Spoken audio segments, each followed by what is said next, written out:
Halo guys, lanjut lagi kita Battle to the Heaven. Di satu kuil pavilion, nampak seorang lelaki tua tengah duduk santai sambil menikmati teh anggurnya. Seorang pria muda tiba-tiba muncul. "Mengapa kamu punya waktu untuk datang menemuiku? Bukankah kamu orang yang begitu sibuk?" kata King Lao. "Panatua King Lao, tidak bisakah aku datang dan menemuimu?" kata pria itu tersenyum. "Kamu datang ke sini, pasti ada yang salah, duduklah dan bicara," kata King Lao. Pria itu sedikit tersenyum dan duduk.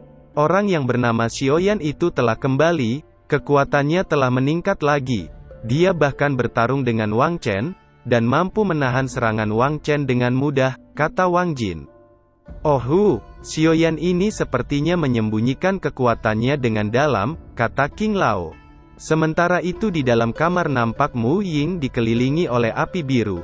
"Kakak, tunggu aku akan datang menyelamatkanmu," gumam Mu Ying. Di satu ruangan nampak Zhu Lao sedang bersantai sambil menyeruput teh. "Xiaoyan ini benar-benar memenuhi harapan. Aku telah membiarkan mereka pergi ke pegunungan gurun untuk bertahan. Sepertinya ada api suci di tubuhnya. Bukankah keberuntungan anak ini terlalu bagus?" gumam Zhu Lao dengan senang. Kekuatan Xiaoyan, Dou di bintang 6, ditambah dengan api suci, bahkan Zhu Lao harus menganggapnya dengan serius. Sesaat kemudian, ruang di depannya beriak ketika satu sosok tua muncul. "King Lao, kamu masih saja suka menyelinap di usia yang begitu tua," kata Zhu Lao dengan santai sambil meminum tehnya. "Aku mendengar semua yang kamu katakan," kata King Lao tersenyum aneh. Dia baru saja akan bergerak, ketika suara Zhu Lao mengejutkannya. "Jangan bergerak, ruanganku ini penuh dengan segel energi, selama kamu menyentuhnya, aku khawatir, kamu tidak akan bisa keluar tanpa terluka," kata Zhu Lao tersenyum tipis. "Kamu?" seru King Lao terkejut. Dia melihat ada beberapa titik cahaya yang samar memenuhi ruangan. "Baiklah, itu hanya untuk menakut-nakutimu, mari duduk dan bicara," kata Zhu Lao tersenyum.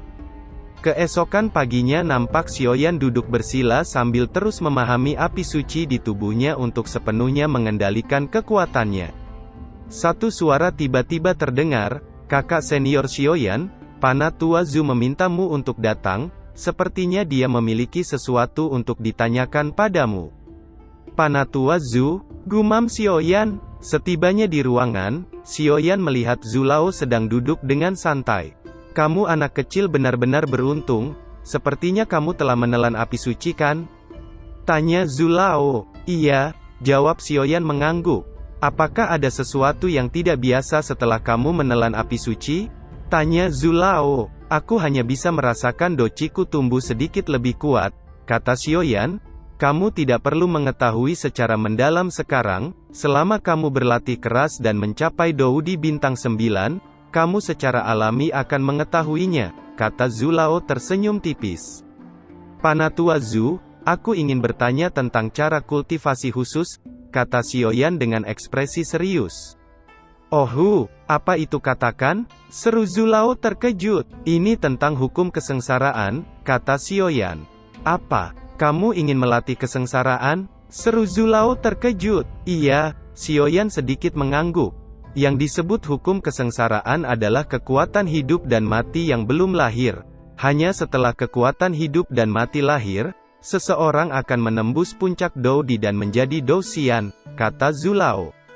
"Kekuatan hidup dan mati? Apa itu?" tanya Xiaoyan ragu sejenak. "Apa kamu lupa bagaimana kamu bisa menembus Dou di bintang 6? kata Zhu Lao mengerutkan keningnya. "Saat di pegunungan gurun, aku menelan api suci, dan menerobos Dou di bintang 6. Adapun kesengsaraan Dou di bintang 6, itu tidak pernah muncul dari awal hingga akhir," kata Xiaoyan. Zhu Lao merenung sejenak. "Aku ingin tahu, setelah kamu menelan api suci, apakah itu berpengaruh pada kekuatan jiwamu?" tanya Zhu Lao sedikit menyipitkan matanya. "Pengaruh api suci pada kekuatan jiwa?" gumam Xiaoyan. Dia menutup matanya dan dengan hati-hati merasakan kristal api suci Xinyan di tubuhnya. "Panatua Zhu, Apakah ini adalah kekuatan api suci? Sepertinya api suci ini mengalami peningkatan kekuatan spiritual yang aneh, kata Xiaoyan terkejut. Kamu sepertinya akan mencapai tingkatan formasi Doqi 6 pola, ini dapat dikatakan sebagai langkah menuju kesengsaraan. Namun untuk mencapai tingkatan formasi Doqi 6 pola, ini, kata Zulao tiba-tiba mengerutkan keningnya. Dia membuka tangannya dan bola cahaya spiritual seukuran telapak tangan muncul di tangannya dan terbang menuju Xiaoyan.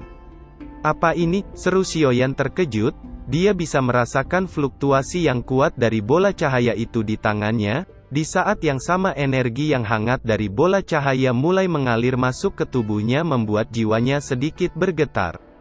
Itu adalah penggiling spiritual, dan satu-satunya cara untuk mengasah kekuatan spiritualmu, yang perlu kamu lakukan adalah memasukkan kekuatan spiritualmu yang terkuat sebelum mengasahnya, kata Zulao tersenyum. Panatua Zu, benda ini terlalu berharga, aku tidak bisa menerimanya, kata Xiaoyan dengan ragu. Tidak perlu memikirkannya, benda itu sepertinya berjodoh denganmu yang memiliki api suci. Ingat, jaga baik-baik harta ini, jika menghilang, tidak akan ada lagi, kata Zulao. Panatua bisa yakin, kata Xiaoyan menangkupkan tangannya. Selain itu, kamu harus tahu apa yang penting dari kompetisi kali ini, kata Zulao. Aku mengerti, kata Xiaoyan mengangguk. Di satu ruangan nampak Wang Chen sedang duduk bersila memulihkan lukanya. Satu suara lembut tiba-tiba terdengar, apakah Kak Wang Chen sudah bangun? Nona, kamu tidak bisa masuk, kakak laki-laki kelima masih dalam pemulihan, kata kedua penjaga di pintu. Biarkan dia masuk, suara Wang Chen tiba-tiba terdengar. Kak Wang Chen, apa kamu baik-baik saja? Tanya Ling Xuan dengan cepat memasuki ruangan. Jangan khawatir, ini hanya luka kecil, kata Wang Chen. Xiaoyan itu tidak sesederhana kelihatannya, sepertinya kekuatannya sama dengan kita atau bahkan lebih kuat, kata Wang Che. Bagaimana mungkin? Seru Ling Xuan terkejut.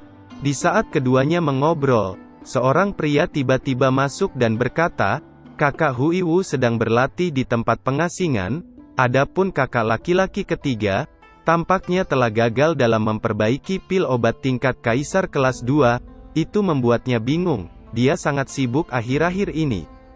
Kakak laki-laki kedua, dia selalu datang dan pergi tanpa jejak, kata Monle. Bagaimana dengan 7 orang itu, kata Wang Chen. Mereka, tampaknya telah mundur dari kompetisi, kata Monle dengan ragu. Apa? 7 orang keluar pada saat yang sama, tugas ini agak berat, gumam Wang Che mengerutkan keningnya. Sementara itu di satu ruangan nampak Ling Xuan bergegas menemui ayahnya. Ayah, kamu harus memberiku penjelasan kali ini, kata Ling Xuan dengan kesal. Putri kecilku, siapa yang telah menyinggungmu kali ini?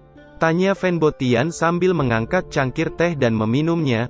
Orang itu berusaha merusak formasi kita, aku dan Wang Chen memintanya ke ruang hukum untuk menjelaskannya, namun dia dengan sombong menolaknya dan bahkan melukai Wang Chen.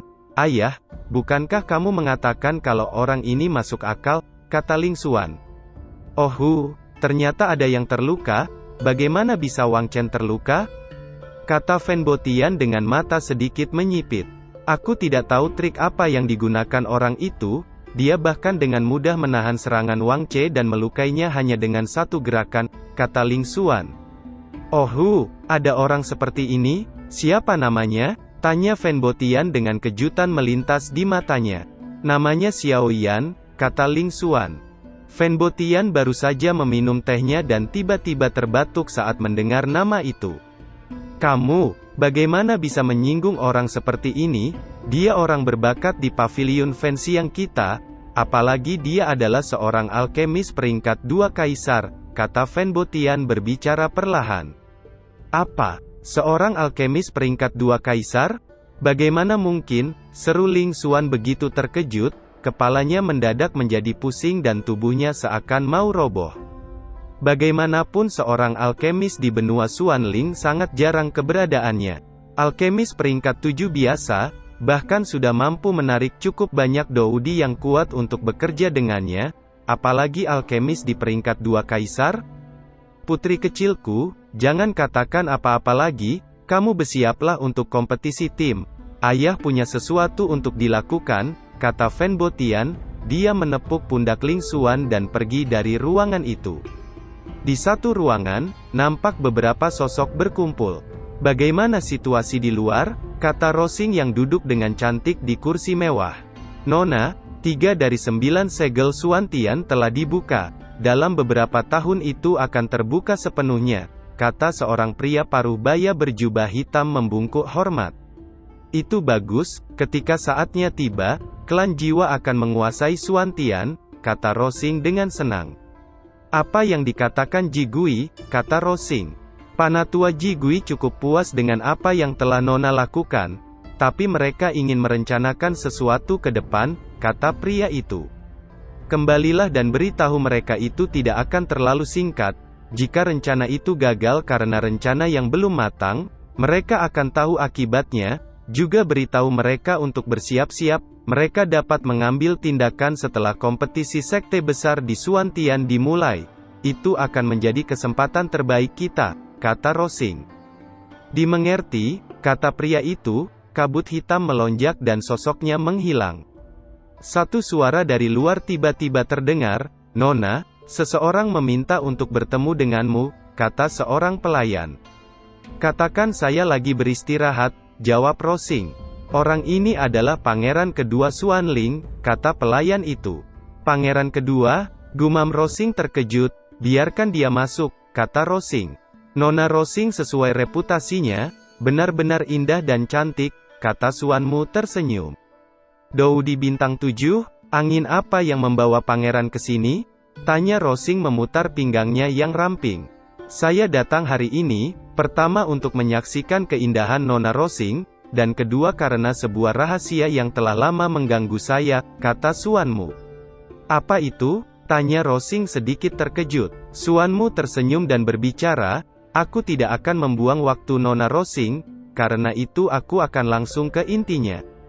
Saat ini, Kaisar Xuanling menghilang, semua masalah di pengadilan ditangani oleh pamanku, Qin Tian, dan guru nasional Wenzi, tapi, kerajaan tidak dapat berjalan tanpa rencana yang baik, kata Xuanmu, dan sebuah kotak giok muncul di tangannya. Aku tidak pernah tertarik akan sebuah rencana, dan tidak tertarik ikut campur dalam urusan pengadilan. Jika pangeran hanya datang untuk masalah ini, silakan kembali, kata Rosing. Nona Rosing, jangan terburu-buru menolak. Saya percaya bahwa Nona pasti akan berubah pikiran ketika Nona melihat apa yang ada di dalam kotak giok ini, kata Xuanmu tersenyum. Tangannya perlahan membuka kotak giok, dan cahaya emas menyilaukan segera memancar keluar dari sebuah manik emas bundar di dalamnya. Ini adalah, seru Rosing terkejut. Ini adalah manik emas kolam Xuanling, kata Xuanmu tersenyum. Manik emas kolam Xuanling, gumam Rosing terkejut. Dia bisa merasakan energi besar yang merembes keluar dari manik emas. Dikabarkan manik emas ini bisa membantu seseorang untuk melewati kesengsaraan. Bagaimana, jika Nona Rosing tertarik, manik emas ini akan menjadi milikmu, kata Xuanmu menatap wajah Rosing yang perlahan berubah. Baiklah, aku berjanji akan membantumu pada saat kritis. Bagaimanapun, kami memiliki status khusus dalam pelelangan, kata Rosing dengan tatapan panas muncul di matanya saat melihat manik emas yang menyilaukan di depannya.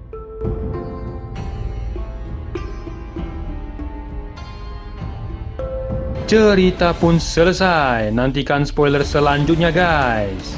Buat yang belum subrek, dibantu subrek yo guys, biar jalan terus spoilernya. Buat yang udah subrek, mudahan dilancarkan rezekinya. See you and ciao.